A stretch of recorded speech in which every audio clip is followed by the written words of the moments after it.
नमस्कार दोस्तों। तो आपने इस वीडियो का थंबनेल तो देख ही लिया होगा, टाइटल तो देख ही दिया होगा। आज हम बात करने जा रहे हैं by and large Islamic State of Iraq and Syria की। अब Islamic State of Iraq and Syria को लेकर के बहुत सारी दंत कथाएं हैं जो चलती हैं कि इसकी शुरुआत बगदादी ने करी थी। कुछ लोग कहते हैं कि नहीं, इसकी शुरुआत कुछ लोग क्या डोनाल्ड ट्रंप ने इस बात तो कह दी थी कि बराक ओबामा ने इस्लामिक स्टेट को शुरू किया है। वहीं से ये पूरी डिबेट शुरू हुई है। अभी रिसेंटली ही उन्होंने अपने इलेक्शन कैंपेन के दौरान कह दिया था कि बराक ओबामा ने इस्लामिक स्टेट को, he is the real founder of Islamic State of Iraq and Syria. क्यों ऐसा कहा डोनाल्ड ट्रंप ने, उसके ऊपर भी डिस्कशन करेंगे। बट ये समझना बहुत ज़रूरी है कि Islamic State of Iraq and Syria शुरू कैसे हुआ। इसकी शुरुआत के लिए पहले आपको अलकायदा की शुरुआत समझनी पड़ेगी। एक्चुअल में जो ये इस्लामिक टेररिज्म है, जो इस्लाम के नाम पे टेररिज्म किया जाता है, वो कैसे शुरू हुआ, आज हम उसकी भी बात काफ़ी डिटेल में करने वाले हैं। अफ़गानिस्तान से इसके रूट्स कैसे मिलते हैं और फिर वहाँ से निकल करके ये मिडिल ईस्ट में कैसे पहुँचा, और फिर अगर इसके आगे की कुछ पार्ट्स बनेंगे तो उसमें हम ये भी डिस्कस करेंगे फिर ये यूरोप तक कैसे गया और फिर क्या पूरा इसमें डेवलपमेंट्स हुए, अलग अलग ग्रुप्स कैसे पहुँचे, अफ्रीका में क्या हुआ, अफ्रीका में क्यों बना। तो इसके कई सारी पार्ट्स इस वीडियो की बनने वाली हैं। अगर आपको अच्छी लगती है पहली पार्ट तो आप कमेंट में ज़रूर बताइएगा हमें। इसके हम कई सारे हिस्से बनाएंगे कि कैसे ये यूरोप पहुंचा, फिर कैसे ये अफ्रीका पहुंच रहा है, अफ्रीका में क्या हो रहा है, अफ्रीका में बोको हराम और ये सब Islamic State of Iraq Syria ये सब कैसे वहाँ तक पहुँच के वहाँ पर क्या कर रहे हैं। तो सबका एक अपना कथा है, सबकी अपनी एक कहानी है और बिल्कुल कहानी की तरह ही समझेंगे। आपको एकदम एक एक चीज़ बहुत अच्छे से डिटेल में समझ में आएगी। जो आज तक दंत कथाएँ आप सुनते थे तो बहुत सारे मिथ भी आपके बर्स्ट होंगे यहाँ पर और बहुत सारी नई चीज़ें भी पता लगेंगी। पर वीडियो में आगे जाने से पहले एक छोटी सी अनाउंसमेंट है अनअकैडमी टीम की तरफ से कि अनअकैडमी ने अपने यूपीएससी सीएससी के सभी कोर्सेज में आपको 60% का डिस्काउंट दे दिया है और डिस्काउंट के साथ साथ यहाँ पर आपको 12 मंथ्स का फ्री एक्सटेंशन भी मिल रहा है। ध्यान रखिएगा, ये ऑफर का लास्ट दिन है आज, कल ही ऑफर खत्म हो जाएगा। इसको आज ही अवेल कर लीजिए, डिस्क्रिप्शन में हमने इसकी लिंक दे दी है। अब आते हैं टॉपिक के ऊपर वापस, कि इस पूरे डिबेट की शुरुआत कहाँ से होती है। तो डोनाल्ड ट्रंप अपने इलेक्शन कैंपेन में थे और उस इलेक्शन कैंपेन में उन्होंने कह दिया कि भाई Islamic State of Iraq and Syria का जो रियल फाउंडर है वो है अपने प्रेसिडेंट बराक ओबामा।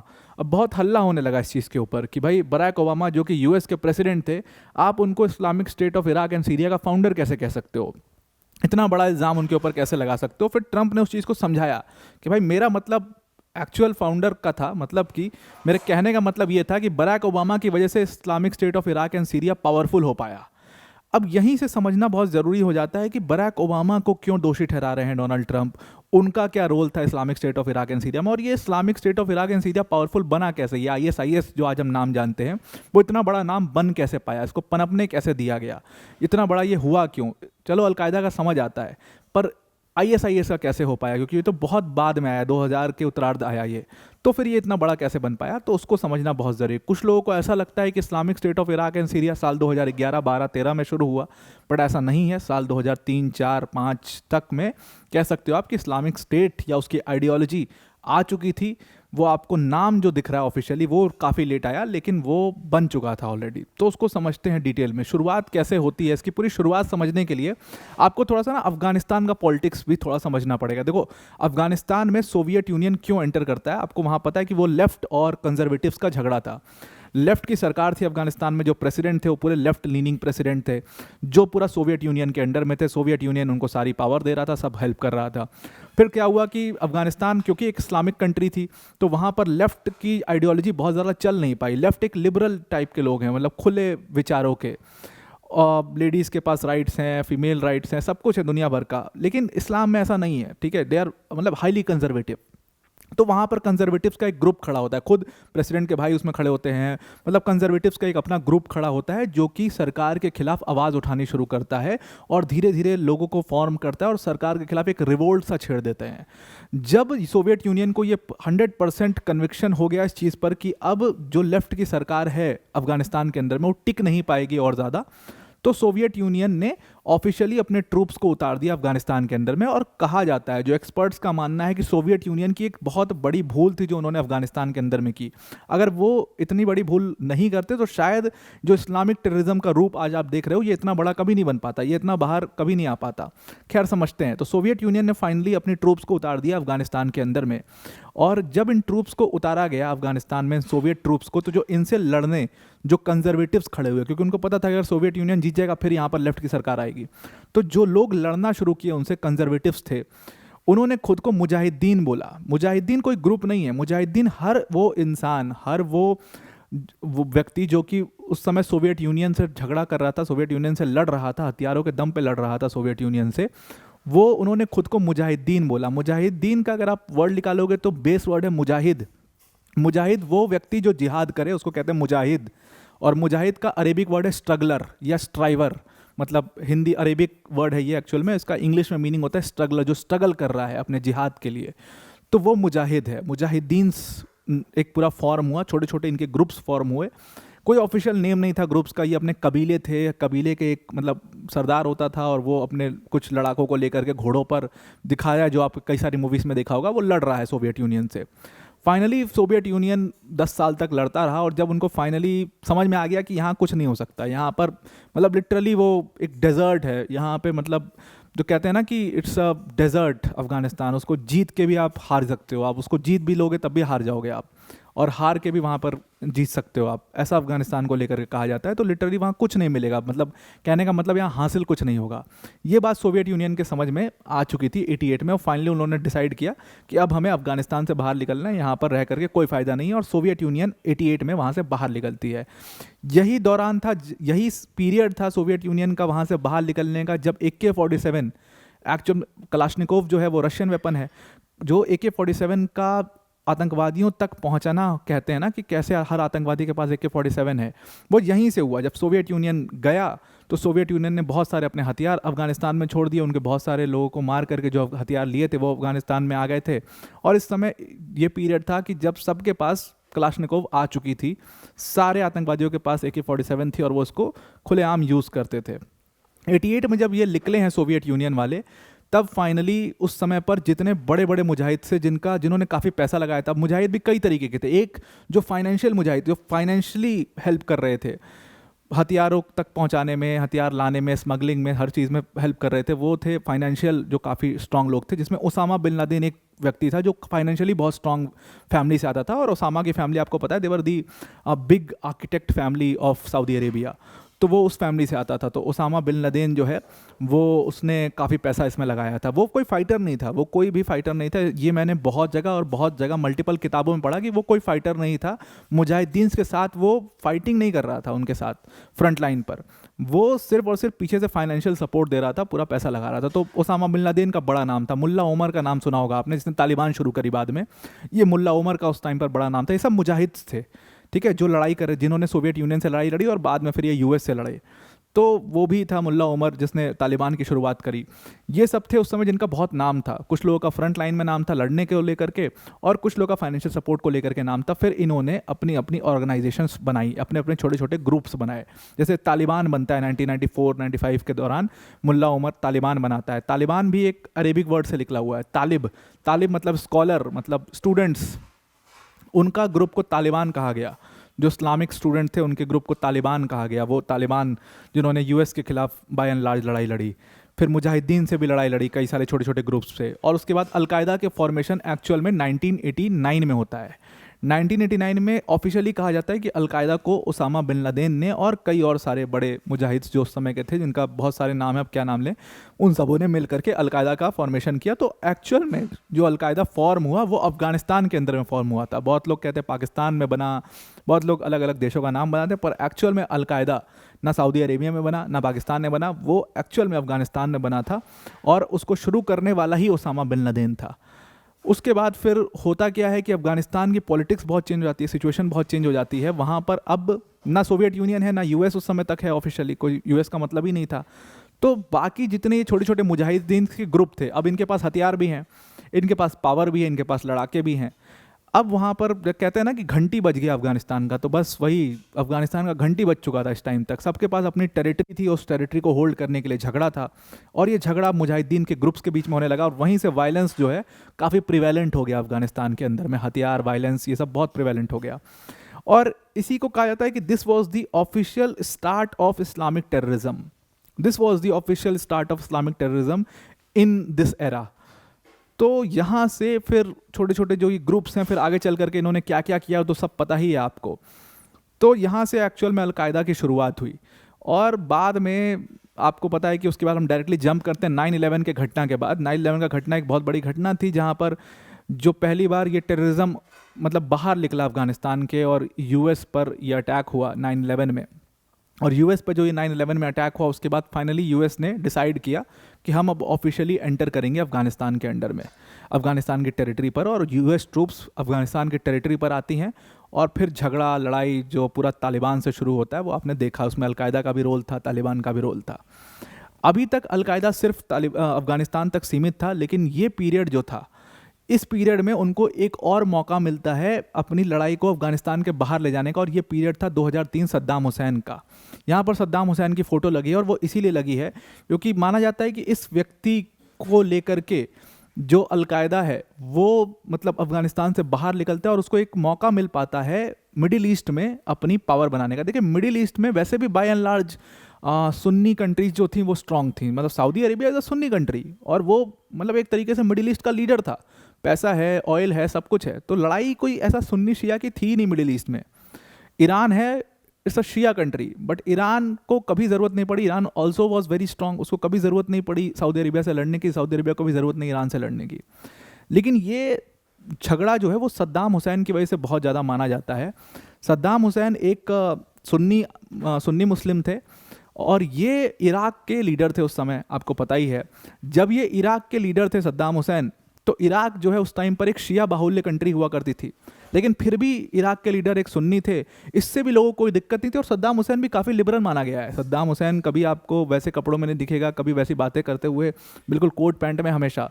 और कहा जाता था सद्दाम हुसैन बहुत करीबी था यूएस के, यूएस ने ही सद्दाम हुसैन को एक तरीके से सपोर्ट किया था और खड़ा किया था। हालांकि इसकी हिस्ट्री भी कुछ और है, कभी डिस्कस करेंगे, लेकिन कहने वाले ऐसे कहते हैं, बहुत सारी किताबों में भी ये चीज़ लिखी हुई है कि सद्दाम हुसैन को ही भी यूएस ने एक तरीके से खड़ा किया था इराक में पावर होल्ड करने के लिए। और इराक ईरान वॉर जो हुआ, इराक और ईरान के बीच में जो ये लड़ाई हुई थी, उसमें कहा गया कि दो शिया कंट्रीज़ को लड़वा दिया और मज़ा लिया एक सुन्नी ने। यहाँ से एक नफ़रत की भावना सद्दाम हुसैन के लिए शुरू हुई। इराक के जो शिया थे वो भी सद्दाम हुसैन से चिढ़ने लगे, और इराक ईरान वॉर के समय ये सब काम हो चुका था। मतलब बहुत सारे जो शिया थे वो खुद सद्दाम हुसैन की आर्मी में लड़े थे, वो ईरान से लड़े थे, लेकिन फिर जा करके उनको समझ में आ गया कि ये मतलब सद्दाम हुसैन एक यूएस के पपेट की तरह काम कर रहे हैं।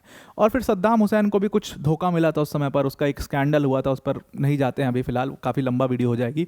तो एक स्कैंडल हुआ था, उनको भी पता चला कि यूएस उनको यूज़ कर रहा है सिर्फ, और यूएस ने डबल गेम खेला है जो वो हमेशा खेलता है। वो इराक को भी हेल्प कर रहा है, सपोर्ट कर रहा है, और ईरान को भी अपने मतलब गन्स पहुंचाई हैं यूएस ने। इस तरीके से एक कॉन्ट्रा स्कैंडल था, यूएस कॉन्ट्रा स्कैंडल, वो कभी आप जाकर के पढ़िएगा तो वहाँ पर इराक ईरान वॉर का कनेक्शन क्या है वो समझ में आएगा। वही एक स्कैंडल था जिसकी वजह से सद्दाम हुसैन भी यूएस के अगेंस्ट हो जाता है, और फिर यूएस से पूरा एक प्रॉब्लम चल रही है, पूरा मतलब टसल चलता है, सब कुछ होता है। कुवैत पर अटैक को लेकर के फाइनली यूएस को एक मौका मिलता है सद्दाम हुसैन के खिलाफ ऑफिशियली ट्रूप्स उतारने का, और फाइनली उन्होंने साल 2003 में सद्दाम हुसैन को की गवर्नमेंट को गिरा दिया इराक के अंदर में। अब जब सद्दाम हुसैन की गवर्नमेंट को इराक में गिराया गया तो उस दौरान शिया तो बहुत खुश हुए। शिया क्यों खुश हुए? क्योंकि एक सुन्नी थे सद्दाम हुसैन, फिर उनका जो पूरा ग्रुप था, जो उनका क्लेरिक्स थे, जो उनके क्लोज मिलिट्री जो थी उनकी, जो उसमें टॉप लेवल पे थे, सब सुन्नी थे, वो पावर से चले गए। तो यहाँ पर शिया लोग काफ़ी खुश हुए, और आपको दिखेगा वो पब्लिक की खुशी की, उनके मूर्ति को गिरा रहे हैं तो बहुत खुश हो रहे हैं, जो उसके स्टैच्यूज़ को सबको गिरा रहे हैं तो लोग खुश हो रहे हैं और पूरा नारे लगा रहे हैं, सब कुछ। वो सब वही शिया सुन्नी राइवलरी थी जो कि उस समय पनप गई थी। ऐसा नहीं था कि वो यूएस से बहुत खुश थे और यूएस ने वाह हमें बचा लिया, ऐसा कुछ नहीं था। वो सिर्फ वो शिया और सुन्नी राइवलरी थी जो उस समय पर कैमरे पे आपको दिखाई दे रही है। इसको यूएस ने पूरा डॉक्यूमेंट किया कि देखो हमने जो किया उससे लोग खुश हैं। पर वो लोग क्यों खुश हैं, ये रीज़न कुछ और था। फाइनली खैर सरकार गिर जाती है यहाँ पर सद्दाम हुसैन की। अब जब गवर्नमेंट गिरती है सद्दाम हुसैन की तो शिया गवर्नमेंट पावर में आती है। अब वो उसका बदला रिवेंज लेने के लिए सुन्नीस को दबाना शुरू कर दिया, वहाँ माइनॉरिटीज़ में थे, अलग अलग तरीक़ों से प्रॉब्लम्स क्रिएट किए जाते हैं। यूएस सपोर्ट भी इसमें कर रहा होता है, और यहाँ पर एक मौका मिलता है अलकायदा को इराक में एंटर करने का। तो अलकायदा अफ़गानिस्तान से बाहर निकलता है और इराक में एंटर करता है, किस नाम पे कि हम सुन्नीस की मदद के लिए आए हैं। और उस समय पर ओसामा बिन लादेन ने खुद इस व्यक्ति को, जिसकी आप फोटो देख रहे हो, इसका नाम है अल जरकावी, इसको कहा जाता है अलकायदा इन इराक का हेड। तो अलकायदा मतलब AQI, al Qaeda in Iraq, finally साल 2004 में पहली बार अफ़गानिस्तान से बाहर निकल करके इराक पहुंचता है अलकायदा, और अल ज़रकावी को वहां पर अलकायदा इन इराक का हेड बनाया जाता है। और अल ज़रकावी ने वहां पर सुन्नी के लिए लड़ाई करने के नाम पर बहुत सारे सुन्नी मिलिटेंट्स को वहां पर जुटा लिया अपने साथ, और एक टेररिस्ट ग्रुप, एक मतलब ग्रुप का फॉर्मेशन हुआ। सद्दाम हुसैन के टाइम पर बहुत सारे उनके मिलिट्री के, जो लोगों ने ईरान इराक वॉर में लड़ाई की थी, जो बहुत सारे सुन्नी मिलिट्री ऑफिशियल्स थे, वो सद्दाम हुसैन की मतलब आर्मी के हिस्सा थे। वो बहुत वेल ट्रेंड थे, यूएस ने भी ट्रेनिंग दी हुई थी उनको, और बिल्कुल ट्रेंड फाइटर्स थे वो लोग। तो उन सारे मिलिट्री ऑफिशियल्स ने फाइनली इसके साथ, ज़रकावी के साथ मिलकर के अलकायदा इन इराक का फॉर्मेशन किया। और इसीलिए यहीं से कहा जाता है कि जो टेररिज्म था वो एक बहुत ही ट्रेंड टेररिज्म हो गया। जो आप देखते हो आज आईएसआईएस के जो फाइटर्स हैं वो कैसे मिलिट्री से पूरा मुकाबला कर पाते हैं, या जो अलकायदा के फाइटर्स हैं वो कैसे मिलिट्री से पूरा मुकाबला कर पाते हैं, तो वो इसी ट्रेनिंग को, ये जो ट्रेनिंग ऑफिशियल ट्रेनिंग शुरू हुई थी वो एक्चुअल में यहाँ से शुरू हुई थी, जब ये मिलिट्री ऑफिशियल्स ने अलकायदा ज्वाइन किया और वो एक ट्रेंड मिलिटेंट गुरिल्लास बन गए। और वो फिर फाइट करना शुरू करते हैं यहाँ पर इराक की गवर्नमेंट से, और धीरे धीरे वक्त के साथ साथ अच्छी खासी टेरिटरी होल्ड करना शुरू करते हैं। इनका एजेंडा था अनबर प्रोविंस के ऊपर पूरा उसके ऊपर पूरा कब्जा करना। अभी मैं दिखाऊंगा अनबर प्रोविंस क्या, लेकिन ज़रकावी जो है वो ज़्यादा दिन चल नहीं पाता है। और 2006 के दौरान, मतलब 2 ही साल हुए थे जब ये पूरा मतलब मोस्ट वांटेड हो ही चुका था, यूएस उसको खोज ही रहा था, और 2006 के दौरान बड़ी बड़ी घटनाएं भी इसने की हैं। यूएस ट्रूप्स के ऊपर भी इसने हमला किया कई बार। तो 2006 के दौरान इसको मार गिराते हैं एक एयर स्ट्राइक में अल ज़रकावी को। अल ज़रकावी के मरने के बाद अब अलकायदा इन इराक की कमान कौन संभालेगा, तो फिर नाम आया अल मासिरी का, वन ऑफ द डेडलीस्ट व्यक्ति, जिसको आप कह सकते हो कि पूरी टेररिज्म की दुनिया में सबसे डेडलीस्ट व्यक्ति था। बहुत टाइम तक तो इसका फोटो भी नहीं था, इसके मरने के बाद इसका फोटो मिल पाया यूएस को, मतलब किसी को पता ही नहीं था अल मासिरी एक्चुअल में है कौन। बहुत बड़ा नाम इसने बनाया, जॉर्डन में कई सारी घटनाएं की हैं इसने, सऊदी अरेबिया में घटनाएं की हैं, और भी कई सारे देशों में इसने घटनाएं की थी। तो अल मासिरी फाइनली अलकायदा इन इराक का लीडर बनता है। लेकिन अल मासिरी की जो आइडियोलॉजी थी वो डिफरेंट थी। वो उसकी एक इस्लामिक कैलिफेट बैठाने की आइडियोलॉजी थी, अलकायदा से थोड़ी डिफरेंट। अलकायदा सुन्नी की लड़ाई लड़ रहा था, अल मासिरी ने देखो यहाँ पर आइडियोलॉजी को थोड़ा सा बदल दिया और उसने एक पूरा इस्लामिक कैलिफेट बनाने की बात करी। और यही वो व्यक्ति है जिसने इस्लामिक स्टेट ऑफ इराक नाम रख दिया। अलकायदा इन इराक से अलग होकर के इसने नाम रखा इस्लामिक स्टेट ऑफ इराक। बहुत सारे मिलिटेंट्स को तोड़ करके अलग ग्रुप बना लिया इसने। बहुत सारे जो मिलिटेंट्स, जो मतलब सद्दाम हुसैन की आर्मी के ऑफिसर्स थे, उन्होंने भी इसकी ग्रुप को ज्वाइन किया, और वहीं से इस्लामिक स्टेट ऑफ इराक की शुरुआत होती है। अभी तक सीरिया नहीं आया, अभी सीरिया आएगा। तो इस्लामिक स्टेट ऑफ इराक अब ऑफिशियली बन चुका है। तो जो आप Islamic State of Iraq and Syria जानते हो 2013-14 में, वो सिर्फ नाम आया है। एक्चुअल में जो आइडियोलॉजी थी वो यहाँ से अल मासिरी ने शुरू कर दी थी। अल मासिरी भी अनबर प्रोविंस के ऊपर कब्जा करना चाहता है, और इस टाइम पर अनबर प्रोविंस जो है, जो यहाँ पर आपको दिखाई दे रहा है, आप देखो ये क्यों इंपॉर्टेंट है अनबर प्रोविंस। अनबर प्रोविंस के इंपॉर्टेंट होने का एक रीज़न है। अब ये अनबर प्रोविंस आपको दिख रहा होगा कि ये इराक में है अनबर प्रोविंस, और ये इराक का बॉर्डर जो है ये सीरिया के साथ लग रहा है, ये वाला बॉर्डर, फिर ये वाला बॉर्डर जॉर्डन के साथ लग रहा है, और यहाँ पर ये सऊदी अरेबिया के साथ लग रहा है। अब 3 कंट्रीज से अनबर प्रोविंस का पूरा बॉर्डर चुना जा रहा है। तो इराक का जो ये वाला शेडेड पोर्शन है, इसी को कहते हैं अनबर प्रोविंस। और क्योंकि 3 कंट्रीज से इसकी बाउंड्रीज लग रही हैं इस पूरे प्रोविंस की, इसीलिए काफ़ी इंपॉर्टेंट है। बॉर्डर क्रॉस करने में आसानी रहती है, बॉर्डर क्रॉस करके वहाँ पर कब्जा करने में आसानी रहती है, मतलब दुनिया भर के छिपने के लिए आसानी रहती है, कोई आपकी लोकेशन ट्रेस नहीं कर सकता, दुनिया भर की चीज़ें हैं जिसका फ़ायदा है। और इसी के कॉन्फ्लुएंस पर यहाँ पर आपको बगदाद दिख रहा है, जो कि अनबर प्रोविंस के थोड़े से मतलब 100 किलोमीटर बाद बगदाद आ जाता है। तो इसीलिए अनबर प्रोविंस के ऊपर सारे जो ये अलकायदा इन इराक के लीडर्स हैं, Islamic State of Iraq and Syria के लीडर्स हैं, ये सब कब्जा करना चाहते थे इस दौरान में। और इन्होंने, मासिरी ने अनबर प्रोविंस के ऊपर कब्जा कर भी लिया था, लेकिन फाइनली ये भी ज़्यादा दिन टिक नहीं पाता। 2010 में इसको भी मार गिराता है यूएस। अब देखो यूएस सबको एलिमिनेट कर रहा है, ये लोग कभी इतना बड़ा लेवल पर बन नहीं पाते, इतना पनप नहीं पाते। अगर ये चलता रहता तो, ऐसे ही यूएस एलिमिनेट करता रहता तो, यूएस कहते हैं कि गलती कहाँ पर हुई, गलती हुई उनसे मौका देने में। फिर होता क्या है कि 2010 में जब मासिरी मर जाता है तो होता है कि अब नेक्स्ट लीडर कौन बनेगा। उसके बाद नाम आता है यहाँ पर अबू बकर अल बगदादी का। ये है अल बगदादी, जिसको आप अभी स्क्रीन पर देख रहे हो। ये बेसिकली एक इस्लामिक स्कॉलर था, ये इस्लामिक स्कॉलर था, ये मस्जिद में पढ़ाया करता था, इमाम था, स्टूडेंट्स को पढ़ाया करता था। और बगदादी धीरे धीरे काफ़ी पावरफुल होता है। पावरफुल क्या होता है, मतलब इसकी शुरुआत अगर आप देखो कैसे हुई, और यहीं से मैं कैम बुका को भी इसमें जोड़ता हूँ। तो बगदादी को अरेस्ट किया गया ऑन दी ग्राउंड ऑफ कि ये टेररिज्म फैला रहा है, और बगदादी को अरेस्ट करके बंद किया जाता है कैंप बुका के अंदर में। अब कैंप बुका का थोड़ा सा इतिहास समझ लेते हैं। देखिए, ये एक ना प्रिजन सिस्टम था, जैसा कि मैंने आपको बताया। देखिए, ये भी है पूरा, ये आपको सिटी दिख रही होगी इराक के बीचों बीच, ये एक सिटी जैसी बनाई गई, ये फेंसेस हैं जहाँ पर, और यहाँ पर लाखों लोग रहते थे। ये एक प्रिजन सिस्टम सा बनाया था जो कि यूएस ने बनाया था इराक के अंदर में, उन लोगों को पकड़ करके इसमें रखने के लिए जो लोग सद्दाम हुसैन के सपोर्टर्स थे, या सद्दाम हुसैन के मरने के बाद उन्होंने अपने अपने मिलिशियाज ट्रूप्स बना करके शिया गवर्नमेंट से लड़ाई शुरू कर दी थी।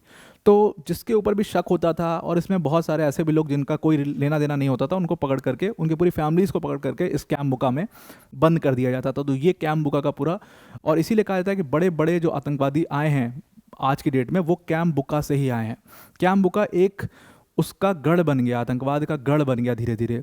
बहुत सारी ब्रेन वॉशिंग, और बहुत सारे बड़े बड़े स्कॉलर्स वहाँ पर होते थे, वो ब्रेन वॉश करते थे लड़कों को, और फिर वो बाहर आकर के ऐसी ऐसी आतंकवादी गतिविधियों को अंजाम दिया करते थे। तो अल बगदादी को भी क्या किया था कि पकड़ करके यूएस ने इसी कैंप बुका में बंद किया था।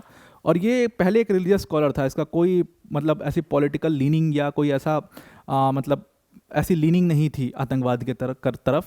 ये नॉर्मल एक इमाम था। फाइनली ये कैंप बुका गया, वहाँ पर कई सारे क्लरिक्स से मिला, और फिर इस दौरान अल मासरी को मार दिया गया। जब ये छूटा बाहर, तो इसने डिसाइड किया, जो कैंप बुका के लोग थे उनको सबको जुटाया, और फिर इसने डिसाइड किया कि अब हम इस्लामिक स्टेट को की आइडियोलॉजी को और आगे बढ़ाएंगे, एक इस्लामिक कैलिफ बैठाएंगे।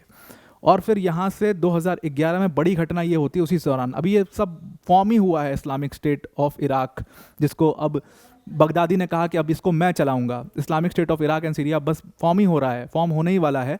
तभी इस 2011 में बराक ओबामा ने एक बहुत बड़ा डिसीजन लिया। बराक ओबामा ने ये डिसीजन लिया कि हम यूएस ट्रूप्स को इराक से बाहर बुला लेंगे। यूएस ट्रूप्स को जब इराक से बाहर बुलाने की उन्होंने बात करी, तो फिर यहाँ पर एक मौका मिला बगदादी को इस्लामिक स्टेट को और स्ट्रॉन्ग करने का। देखिए, क्योंकि अभी तक देखिए मासरी को एलिमिनेट कर दिया, जरकावी को एलिमिनेट कर दिया, पनपने नहीं दे रहे हैं। लेकिन जब बराक ओबामा ने ये डिसाइड किया 2011 में कि हम इराक से यूएस ट्रूप्स को वापस बुलाएंगे, तब जाकर के इनको भी एक मौका मिल पाया टेरिटरीज को होल्ड करने का और स्ट्रॉन्ग बनने का, रीग्रुप करने का। ये रीग्रुप करने का मौका इनको इराक में ही नहीं मिला, इनको सीरिया में भी ये मौका मिला था। 2011 का समय आपको अगर ध्यान हो तो ये अरब स्प्रिंग का समय था। अरब स्प्रिंग में हर एक डिक्टेटर टाइप का जो लीडर था पूरे मिडिल ईस्ट के अंदर, उसको दिक्कत हुई थी। एक इस्लामिक रिवॉल्यूशन हो रहा था हर जगह, और ये दिक्कत जो सीरिया के बशर अल असद थे उनको भी हुई थी। बशर अल असद की सरकार ना गिर जाए, इसलिए वो दिक्कत उनको भी हुई थी। और वहाँ पर भी शिया सुन्नी का प्रॉब्लम चल रहा था। पहले कभी नहीं था सीरिया के अंदर ये शिया सुन्नी का प्रॉब्लम। 2011 के बाद खुद बशर अल असद की एक गलती की वजह से प्रॉब्लम शुरू हो गई, और वहाँ पर भी शिया सुन्नी के प्रॉब्लम का फ़ायदा उठाया इस्लामिक स्टेट ने। जो पहले अलकायदा ने उठाया था इराक के अंदर, अब वो इस्लामिक स्टेट ने उठाया सीरिया के अंदर। इस्लामिक स्टेट ऑफिशियली सीरिया के अंदर एंटर करता है, क्योंकि बगदादी सीरिया का रहने वाला था। रक्का को ये अपनी कैपिटल बनाते हैं। ये अगर आपको मैप में दिख रहा हो, ये बीचों बीच रक्का है। इसको ये अपनी कैपिटल बनाते हैं और यहाँ से ऑपरेट करना शुरू करते हैं, और इसी को कहा गया officially Islamic state end of Iraq and Syria. तो फाइनली आप कह सकते हो 2011 के समय Islamic State of Iraq and Syria पूरा नाम आ गया।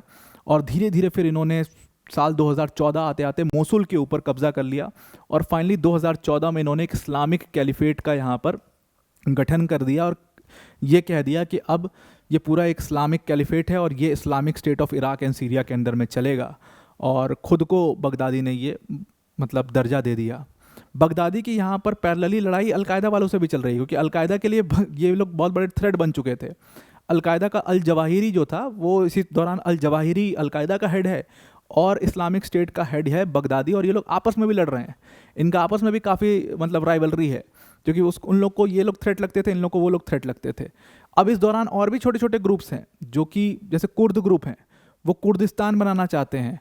उनके लिए भी टेरिटरी वाइज ये लोग काफ़ी मतलब ख़तरनाक हैं, तो वो भी है। तो मतलब यहाँ पर आइडियोलॉजी की लड़ाई थी, रिलीजन की लड़ाई थी, फिर ये शिया सुन्नी की बनती है, और उसके बाद अब आप देखो कि ये टेरिटरी की लड़ाई बन करके रह जाती है। तो यहाँ पर अब वही हुआ है। 2014 तक आते आते Islamic State of Iraq and Syria बहुत स्ट्रांग हो जाता है। मोसुल के ऊपर कब्जा, रक्का के ऊपर कब्जा पूरा कर लेते हैं। और ये जो पूरा रेड वाला हिस्सा देख रहे हो, ये 15 तक इन्होंने पूरा इराक और सीरिया दोनों जगह पर, मतलब आप देखिए कि लगभग हर जगह पर इनके पैचेस हैं जहाँ पर इन्होंने कब्जा कर लिया। और यहाँ पर इराक में तो दमास्कस के बिल्कुल करीब पहुँच चुके थे ये लोग। तो ये अनबर प्रोविंस है ना, जो ये वही अनबर प्रोविंस है, इस पर कब्जा कर लिया है। बगदाद के बहुत करीब है ये। तो यहाँ तक इन्होंने 2015 तक सब कब्जा कर लिया था, लेकिन उसके बाद बगदादी को मार दिया यूएस ने, कहते हैं। और वहाँ से एक डाउनफॉल शुरू हुआ। अलकायदा का डाउनफॉल तो ओसामा के मारे जाने के बाद ही होने लगा। यहाँ से बगदादी के मारे जाने के बाद इसका भी डाउनफॉल शुरू हुआ, Islamic State of Iraq and Syria का। और फाइनली एक कुर्दिस्तान, जो कुर्द ग्रुप बने थे, उनको माना जाता है कि उन्होंने बहुत इसमें मदद करी यूएस की मदद करी, सीरिया से एकदम इनको ख़त्म करना शुरू कर दिया। और 2018 में ही इनके पास ये जो डार्क रेड में आपको टेरिटरी दिख रही है, बस इतनी टेरिटरी सब पैचेस में रह गई थी। बाकी सारी टेरिटरी, मोसुल को छुड़ा लिया गया, रक्का को छुड़ा लिया गया, सारी टेरिटरी को इनसे आज़ाद करा लिया गया था। तो Islamic State of Iraq and Syria का उसके बाद फिर डाउनफॉल शुरू होता है। लेकिन इस पीरियड में डाउनफॉल होते होते भी 2020 हो जाता है। इस पीरियड में भी ये मतलब मिडिल ईस्ट के बाहर बहुत जगह पर एक्सटेंड हुए, ये अफ्रीका पहुँचे, ये यूरोप पहुँचे, ये और भी बहुत सारी कंट्रीज हैं। अफ्रीका का मोस्ट इंपॉर्टेंट है कि वहाँ पर ये इतने स्ट्रॉन्ग कैसे हुए, फिर इनके थ्रू कितने और ग्रुप्स बने वहाँ पर, वो समझना बहुत ज़रूरी है। अलकायदा जो है, अलकायदा ख़त्म हुआ, लेकिन अलकायदा का एक फ्रंट है, अल नुसरा फ्रंट कहते हैं उसको, वो बहुत स्ट्रॉन्ग था। और वो अल नुसरा फ्रंट जो है वो आ करके बाद में Islamic State of Iraq and Syria में मर्ज हो जाता है ऑफिशियली, उसकी भी बात करेंगे। तो आई आपको ये पूरा एक स्टार्ट समझ में आ चुका होगा कि Islamic State of Iraq and Syria का शुरुआत कैसे हुई। अब वीडियो को एंड करने से पहले अनअकैडमी टीम की तरफ से एक बहुत बड़ी अनाउंसमेंट है कि अनाउंसमेंट ये है कि अनअकैडमी ने अपने यूपीएससी सीएससी के सभी कोर्सेज में आपको 60% का डिस्काउंट दे दिया है। और डिस्काउंट के साथ साथ यहाँ पर आपको 12 मंथ्स का फ्री एक्सटेंशन भी इसी में दिया जाएगा। पूरा जीएस सीसैट टेस्ट सीरीज सब कुछ यहाँ पर कवर किया जाएगा। सारे बैचेस में आपको एक्सेस मिलेंगे इसके लिए। मेंस ओरिएंटेड जो आपकी टेस्ट सीरीज होगी उसका इवैल्यूएशन भी यहाँ पर किया जाएगा। डेडिकेटेड डाउट सॉल्विंग सेशंस होंगे 1-to-1, इसमें मेंटोरशिप भी आपको मिलेगी। तो आई आपको पूरा आर्टिकल समझ में आ गया होगा। आज के लिए इतना ही। Thank you and have a nice day.